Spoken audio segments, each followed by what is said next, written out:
Hello दोस्तों, मैं पुनः अपने चैनल द ट्यूशन टाइम में आप लोगों का स्वागत करता हूं। आशा करता हूं कि आपको हमारी वीडियो पसंद आ रही होगी। तो क्लास 10 का आज जो है पुनः अनसॉल्व पेपर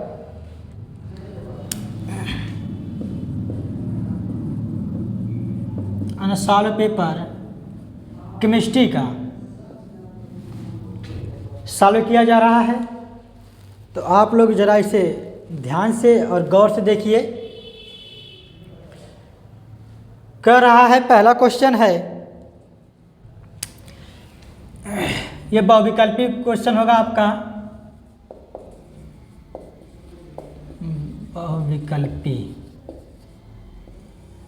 प्रश्न ये एक नंबर का पूछता है। पहला दिया है कार्बन परमाणु की संयोजकता है। तो कार्बन परमाणु की संयोजकता कितनी होती है? कार्बन परमाणु की संयोजकता होती है 4। ठीक है दोस्तों, कार्बन परमाणु की संयोजकता कितनी होती है? 4 होती है। कैसे होती है ये भी देख लेते हैं। क्योंकि कार्बन परमाणु का जो परमाणु क्रमांक होता है वह 6 होता है। कितना होता है? 6 होता है। 6 का अगर आप इलेक्ट्रॉनिक विन्यास करेंगे तो यह हो जाएगा 1s2 2s2 और 2p2। तो अब इसमें वाह्यतम कोश में कितने इलेक्ट्रॉन बच रहे हैं? 2 इलेक्ट्रॉन बच रहे हैं। जब वाह्यतम कोश में 2 इलेक्ट्रॉन बच रहे हैं तो या किसी से साझा करेंगे या किसी को देंगे, लेंगे या देंगे। तो यही क्या होती है? इसकी संयोजकता हो जाती है। तो इसकी संयोजकता कितनी होगी दोस्तों? 4 होगी। अगला बात कर लेते हैं, कैल्शियम फॉर्मेट का सूत्र है। कैल्शियम फॉर्मेट का सूत्र है। तो पहला दिया है CaPO3 twice CaPO4 Ca3PO4 twice Ca P2O4, ये 4 ठो दिया है। तो इसमें कैल्शियम फॉर्मेट का जो सूत्र होता है वो कैल्शियम फॉर्मेट का सूत्र होता है Ca3PO4 का ट्वाइस। ठीक दोस्तों, अब अगला क्वेश्चन देखते हैं। कह रहा है कि रासायनिक समीकरण BaCl2 plus H2SO4 BaSO4 plus 2HCl कौन सा अभिक्रिया है? यहाँ पर भूल गया है तो लिख देता हूँ, कौन सी अभिक्रिया है। ठीक दोस्तों, तो योगात्मक अभिक्रिया कर रहा है, निराकरण अभिक्रिया कर रहा है, अवक्षेपण अभिक्रिया कर रहा है, कोई नहीं। तो आपको मालूम है योगात्मक अभिक्रिया क्या होता है कि यानी जब 2 यौगिकों का यानी 2 यौगिक आपस में क्या करते हैं? योग करते हैं, तो योगात्मक होता है। ये निराकरण होता है जो क्या करता है? विरोध करता है। अवक्षेपण मतलब किसी को क्या करता है? अवक्षेपित करता है। तो अगर अवक्षेपित कर रहा होगा तो अवक्षेपण होगा, और यह कोई नहीं। तो चारों ऑप्शन में से देख लेते हैं क्या कर रहा है। पहले ये कह रहा है BaCl2 प्लस H2SO4, क्या हो गया?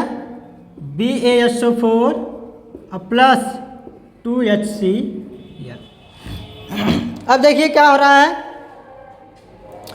BaCl2 प्लस H2SO4 में से H2SO4 जो है वह आ रहा है इधर, H2 इधर आ रहा है।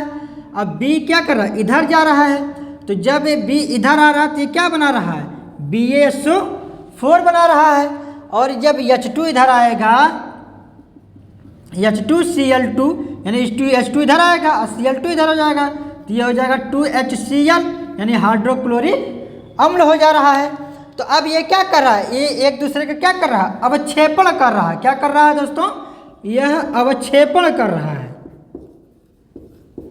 यह अवक्षेपण कर रहा है, यानी संयोग तो नहीं कर रहा है। संयोग नहीं कर रहा। संयोग मतलब क्या होता है? किसी चीज का जुड़ जाना। तो जुड़ तो नहीं रहा, बल्कि इसका क्या कर रहा है? अवक्षेपण कर रहा है। जब किसी चीज का अवक्षेपण होता है तो वह अभिक्रिया कौन सी कहलाती है? अवक्षेपण अभिक्रिया कहलाती है।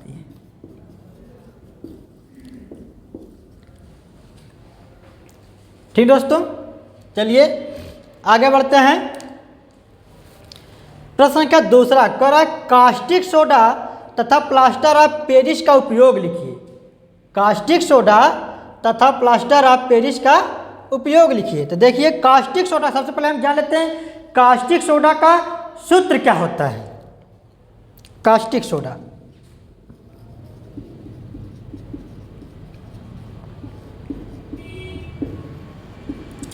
कास्टिक सोडा का सूत्र होता है बच्चों NaOH, ठीक ना। क्या होता है NaOH। NaOH को क्या बोलते हैं, सोडियम हाइड्रोक्साइड बोलते हैं। Sodium hydroxide. एक दोस्तों और बात कहने की, कास्टिक सोडा को जो है देखिए इसका दूसरा नाम भी होता है, इसे बोलते हैं दाहक सोडा। क्या बोलते हैं दोस्तों, इसे दाहक सोडा भी बोलते हैं।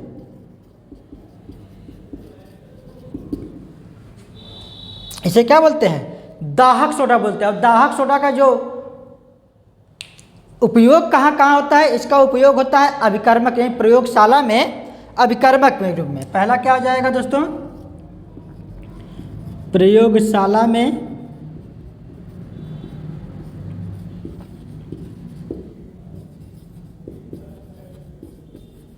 अभिकर्मक के रूप में।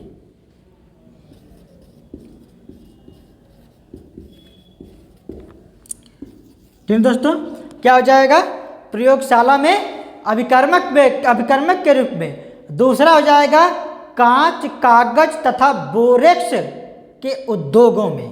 कांच, कागज तथा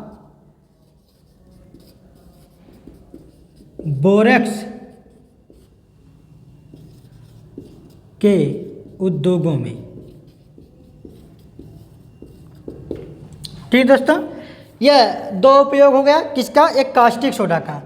ठीक ना दोस्तों, कास्टिक सोडा का दो उपयोग हो गया। पहला हो गया प्रयोगशाला में अभिकर्मक के रूप में, दूसरा हो गया कांच, कागज तथा बोरेक्स बनाने में। ठीक ना। और जो ये सोडियम हाइड्रोक्साइड होता है यह उच्च कोटि का क्या होता है, क्षार होता है। ठीक दोस्तों, यह उच्च कोटि का क्या होता है, क्षार होता है। इसी प्रकार दूसरी बात कर लेते हैं, करा प्लास्टर ऑफ पेरिस का उपयोग लिखिए। ठीक ना, किसमें क्या पूछा था, कास्टिक सोडा तथा प्लास्टर ऑफ पेरिस। तो प्लास्टर ऑफ पेरिस का सूत्र क्या होता है, प्लास्टर ऑफ पेरिस का सूत्र जान लेते हैं, CaSO4 × ½ H2O। ठीक दोस्तों, CaSO4 × ½ H2O। हमने पिछले वीडियो में बता दिया था कि CaSO4 × ½ H2O यानी GRE की प्लास्टर ऑफ पेरिस कैसे हमको प्राप्त होती है। हमने यह पिछले वीडियो में क्या किया था, बता दिया था। तो अब प्लास्टर ऑफ पेरिस ज़्यादा करके मिलता कहाँ है, यह फ्रांस की राजधानी पेरिस है। फ्रांस की राजधानी पेरिस, फ्रांस की राजधानी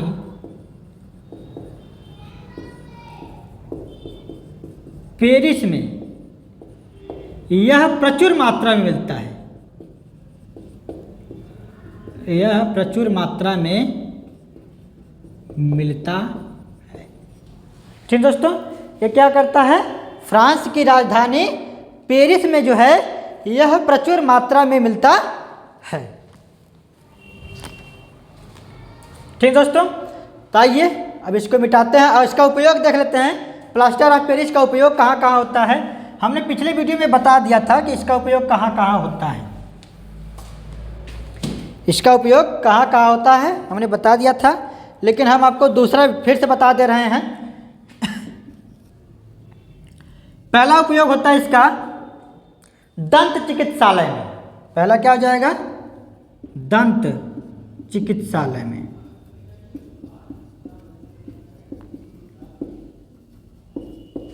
दूसरा हो जाएगा हड्डी के टूटने के बाद प्लास्टर के रूप में। हड्डी जोड़ने के लिए प्लास्टर के रूप में। प्लास्टर के रूप में। और तीसरा भी हो जाएगा जैसे खिलौने तथा मूर्ति आदि बनाने में। ठीक दोस्तों, यह प्लास्टर ऑफ पेरिस का क्या है, उपयोग है। कहाँ कहाँ इसका उपयोग होता है, और जगह भी होता है, जैसे घर के सजावट के लिए भी क्या किया जाता है, इसका उपयोग किया जाता है। और प्लास्टर ऑफ पेरिस को ही POP बोलते हैं। प्लास्टर ऑफ पेरिस को ही क्या बोलते हैं, POP बोलते हैं। ठीक ना, यह हो गया। अब अगला आ जाता है IPSC ने।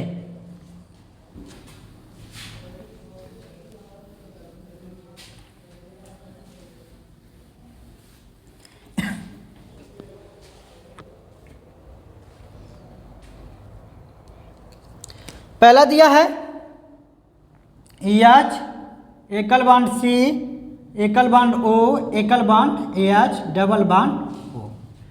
जैसा कि आपको देखने से ही पता चल रहा है यह किस ग्रुप का IPSC संरचना है। देखिए, अगर COOH होता है, COOH होता है तो यह ओइक ग्रुप का होता है, ओइक अम्ल होता है। क्या होता है, ओइक अम्ल होता है। तो हम इसमें देख लेते हैं कार्बन संख्या कितनी है, एक है। जब कार्बन संख्या एक है तो इसका मतलब क्या है, मेथ है, मेथ है। अब ओइक अम्ल है तो क्या हो जाएगा, मेथेनोइक अम्ल।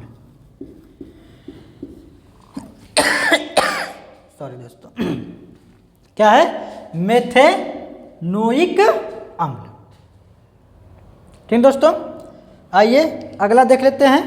अगला क्या है, CH3 एकल बांड C एकल बांड CH2 CH एकल बांड CH3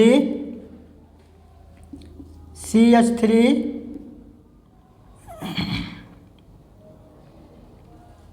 पुनः CH3 पुनः यहाँ पर भी है CH3। ठीक दोस्तों, क्या है, CH3 CH CH3 CH3 CH2 CH CH3 CH3। तो हमको अब इसका नामकरण करना है। ठीक ना, तो सबसे पहले हम क्या करेंगे कि इसका जो है नामकरण कर लेंगे, मतलब इसकी संख्या के कार्बन संख्या की गिनती करेंगे। और कार्बन संख्या में जो सबसे बड़ी श्रृंखला होती है उसको हम चुनते हैं। तो सबसे बड़ी श्रृंखला देखिए किधर से चुनेंगे, इधर से चुन रहे हैं। अब कैसे चुना जाता है इसको हम नेक्स्ट वीडियो में आपको बता देंगे, कभी विस्तार से इसके बारे में हम आपको बताएंगे। फिलहाल हम आपका अनुसार पेपर सॉल्व कर रहे हैं, तो हम ज़्यादा गहराइयों में न जा कर के आपको नामकरण किस प्रकार से हो रहा है यह हम आपको बता रहे हैं। तो इसका नामकरण करेंगे। देखिए 1 2 3 4 5। ठीक दोस्तों, तो अब देखिए 2 और 4, 2 पे क्या है, एल्किल समूह है यानी CH3 है, नीचे भी CH3 है यानी 2 ठे हो गया, और यहाँ पर कितना है, 4 पे भी है। ठीक है दोस्तों, तो अब इसका हमको जो नामकरण करना है वह नामकरण इसका क्या हो जाएगा, इसका नामकरण देखिए 2 पर 2 ठे एल्किल समूह है, तो यह हो जाएगा 2 2। ठीक दोस्तों, 2 पे 1 2 ठो है, तो 2 2 और 4 पर भी 1 है, तो क्या हो जाएगा 4। ठीक दोस्तों, ठीक ना, तो ये क्या हो जाएगा, अब 3 ठो है तो 1 2 3, तो ट्राई। अब 3 ठो तो मेथाइल हो जाएगा, ट्राई मेथाइल। क्या हो जाएगा, ट्राई मेथाइल। अब कट है 1 2 3 4 5, जब कार्बन संख्या 5 होती है तो वो क्या हो जाता है, पेंटेन।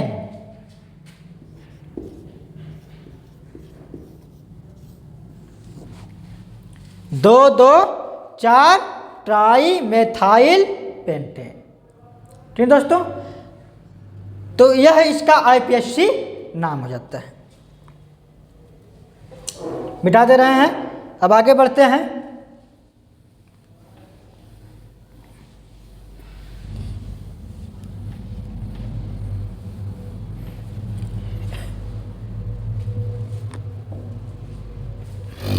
चलिए आगे कर रहा है ख वाला, विद्युत रासायनिक श्रेणी के कोई दो उपयोग लिखिए। विद्युत रासायनिक श्रेणी की कोई दो उपयोग लिखिए। तो पहला हो जाएगा, धातु द्वारा अम्लों में से, धातु द्वारा अम्लों में से हाइड्रोजन विस्थापित कर पाने की जो क्षमता होती है वह होती है हाइड्रोजन विस्थापित कर पाने की क्षमता। ठीक दोस्तों, धातु द्वारा क्या होता है, यानी विद्युत रासायनिक श्रेणी के उपयोग में, दो उपयोग में, तो पहला हो गया धातु द्वारा अम्लों में से H यानी हाइड्रोजन को क्या करेगा, विस्थापित कर देगा। ठीक है दोस्तों, धातु द्वारा अम्लों में से क्या किया जाएगा, हाइड्रोजन विस्थापित, यानी अगर धातु और अम्ल अगर आपस में क्रिया कर रहे हों, धातु और अम्ल अगर आपस में क्रिया करेंगे तो वो जो धातु होगा वह अम्ल में से हाइड्रोजन को क्या कर देगा, विस्थापित कर देगा, अलग कर देगा। ठीक दोस्तों, दूसरा है, धातुओं की क्रियाशीलता की तुलना में धातु के क्रियाशीलता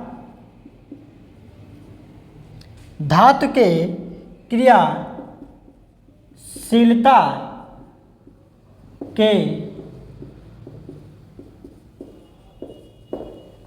तुलना में, धातु के क्रियाशीलता के तुलना के लिए भी इसका उपयोग क्या किया जाता है, के तुलना में किया जाता है, किया जाता है। ठीक है दोस्तों, यानी धातुओं के क्रियाशीलता की तुलना में, यानी जो धातु होती है उस धातु की क्रियाशीलता की तुलना में भी इसका उपयोग क्या किया जाता है, किया जाता है। धातु आप समझ रहे हैं ना, जैसे जिंक हुआ, कॉपर हुआ, आयरन हुआ, ये सब क्या है, धातु है, जिनमें क्या होता है, धातु मैंने बताया था पिछली वीडियो में कि धातु वे होते हैं जो क्या करते, उष्मा या फिर विद्युत का चालन का गुण रखते हैं, विद्युत के चालन या चालक का गुण रखते हैं, उन्हें क्या कहा जाता है, धातु कहा जाता है। ठीक दोस्तों, तो यह हो गया आपका विद्युत रासायनिक श्रेणी के कोई दो उपयोग। पहला हो गया, धातु द्वारा अम्लों में से हाइड्रोजन विस्थापित करने का गुण हो पाया जाता है, और धातु की क्रियाशीलता के रूप में भी इसका उपयोग क्या किया जाता है, किया जाता है। चलिए आगे देख लेते हैं।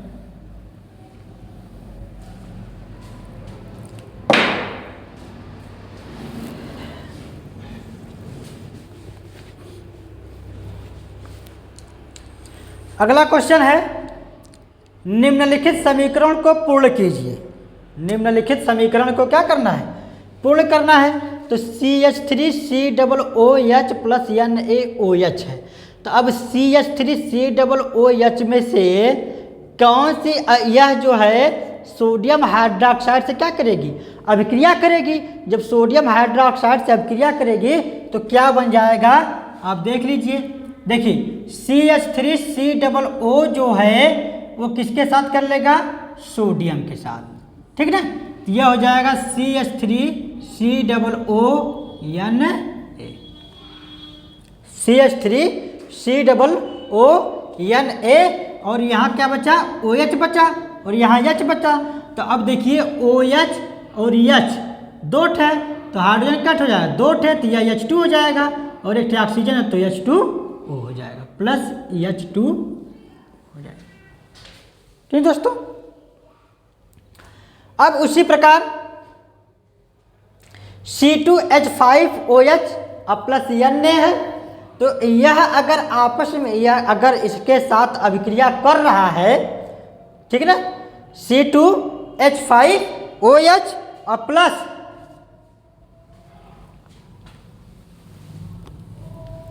C2H5OH प्लस N अगर आपस में क्रिया कर रहा है तो ये क्या बना लेगा, आप देख लीजिए। तो C2H5O हाइड्रोजन को क्या कर देगा, ये विस्थापित कर देगा, तो क्या बन जाएगा C2H5ONA और प्लस यहाँ हाइड्रोजन बच रहा है तो हाइड्रोजन को क्या लिख सकते हैं, हाफ H2। क्या हो जाएगा, हाफ H2। हाफ H2 मतलब कितना हो जाएगा कि हाइड्रोजन दो है, इसमें से आधा निकल जाएगा, तो आधा निकलने के बाद क्या बचेगा, हाइड्रोजन बचेगा, सिर्फ H बचेगा। ठीक दोस्तों, अगला क्वेश्चन है CH3COOH प्लस C2H5OH। अब यह का जो है यहाँ पर क्या हो जाएगा, देखिए CH3COO हो जाएगा C2H5 के साथ, ये ध्यान रहे बच्चों, क्या हो जाएगा इसके साथ, यह हो जाएगा CH3COO C2H5 अब प्लस, अब बच क्या रहा है, यहाँ OH बच रहा है और यहाँ पर H बच रहा है, तो क्या हो जाएगा यह H2। ठीक दोस्तों, चलिए आइए दोस्तों अब आगे बढ़ते हैं। अगला है C2H5OH, ठीक ना, C2H5OH जब उत्प्रेरक यानी H2SO4 की उपस्थिति में जब यह अभिक्रिया करेगा तो क्या बनाएगा, तो यह अपने अवयवों में क्या जाता है, विघटित हो जाता है, टूट जाता है, तो क्या बना लेता है C2H4 प्लस H2। ठीक है दोस्तों, तो यह आपका हो जाता है, समीकरण को किस प्रकार से पूर्ण किया जाता है, किस प्रकार से किसी समीकरण को पूर्ण किया जाता है। और एक चीज़ इसमें छूट गई थी दोस्तों, यहाँ पर दिया है मेंडलीफ की आवर्त सारणी की किन्हीं दो उपयोग लिखिए। मेंडलीफ की आवर्त सारणी की किन्हीं दो उपयोग लिखिए।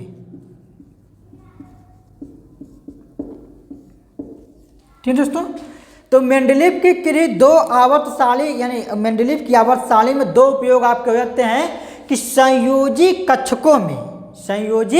कक्षकों में इलेक्ट्रॉन की संख्या बदलने के साथ ही, संयोजी कक्षकों में इलेक्ट्रॉन की संख्या बदलने के साथ ही तत्वों के रासायनिक गुण बदल जाते हैं। ठीक दोस्तों, संयोजी कक्षकों में इलेक्ट्रॉन की संख्या बदलने के साथ ही,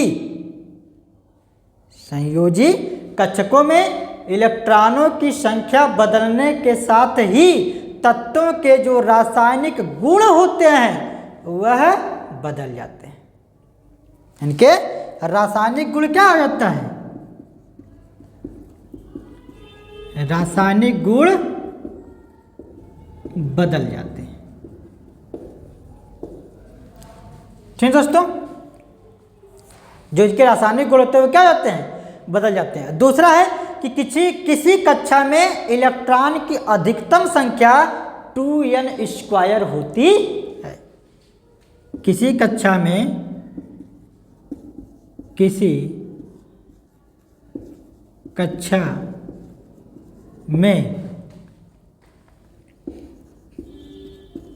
इलेक्ट्रॉन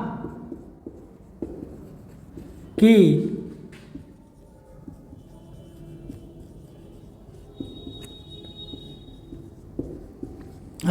अधिकतम संख्या 2n² होती।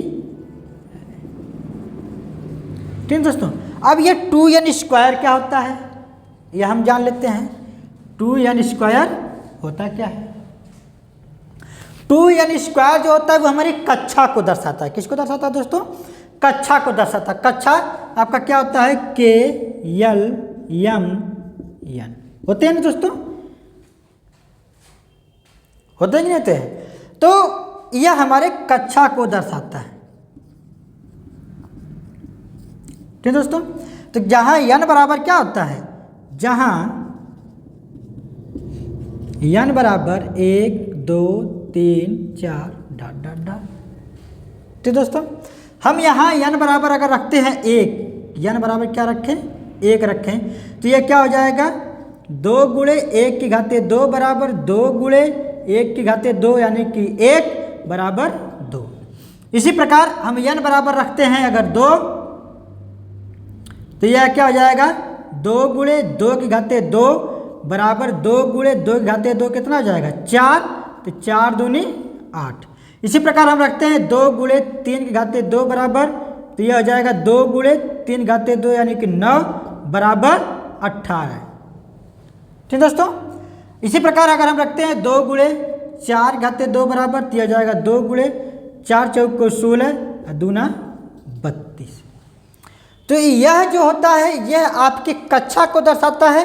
अगर n बराबर आप 1 रखते हैं तो यह आपके के कक्षक को दर्शाएगा। यह आपके किस कक्षक को? के कक्षक को दर्शाएगा। और यह किसको दर्शाएगा? l को, यह m को और यह n को।